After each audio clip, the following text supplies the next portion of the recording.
বছরে এক আধবার আসি, নাম তুফান, এবার বারবার আসবো, তাতে এই ভাই বোনেদের সাথে আমার দেখা হবে।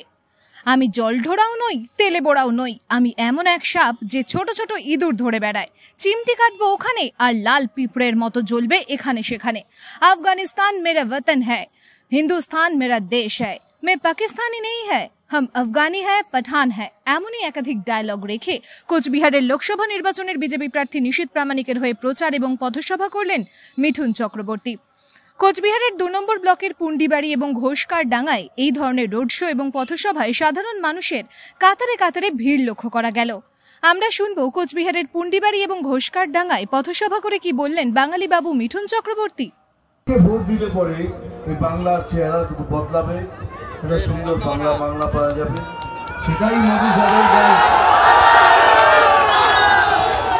শুধু আমি আর ওইসব কথায় যেতে চাই না, এই কথাগুলো মনে রাখবেন।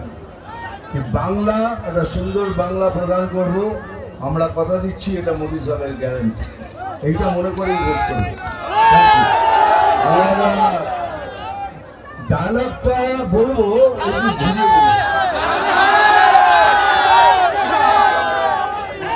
আমি জল ঢোড়াও নই, তেলে বড়া নই, আমি এমন একটা সাপ যে ছোট ছোট ইঁদুর ধরে বেড়াই। মার্বল খান এটা শুনেছেন? শুনুন, চিমটি কাটবো এখানে আর লাল পিঁপড়ের মতো জ্বলবে এখানে সেখানে সেখানে। বছরে এক আধবার আসি, নাম তুফান, বছরে এক আধবার আসি, এবার বারবার আসবো, তাকে আমার এই ভাই বোনদের সাথে আবার দেখা হবে। আর কাবুলিওয়ালা কি বলেছে? রহমত খান বলেছে, আফগানিস্তান मेरा वतन है और हिंदुस्तान मेरा देश है, हम पाकिस्तानी नहीं है, हम अफगानी है, पठान है। আমাদের ভারতে আমরা রহমত খানের মতো ওই রকম একটা দোষ খুঁজে বেড়াচ্ছি। আমরা চাই রহমান খান মতো দোষ যেন আমাদের দেশে আসে, যে বলে হিন্দুস্তান মেরা দেশ है। এটাই মনে রাখবে। ওকে, জয় শ্রীরাম।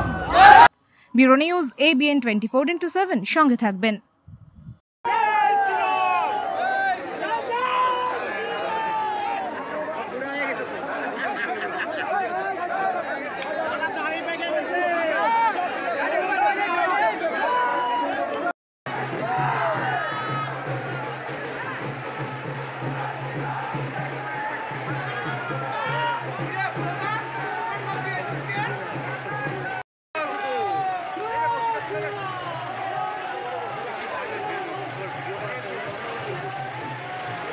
অনেকেই করতেছে, কার কাছে চাবো এই মুহূর্তে।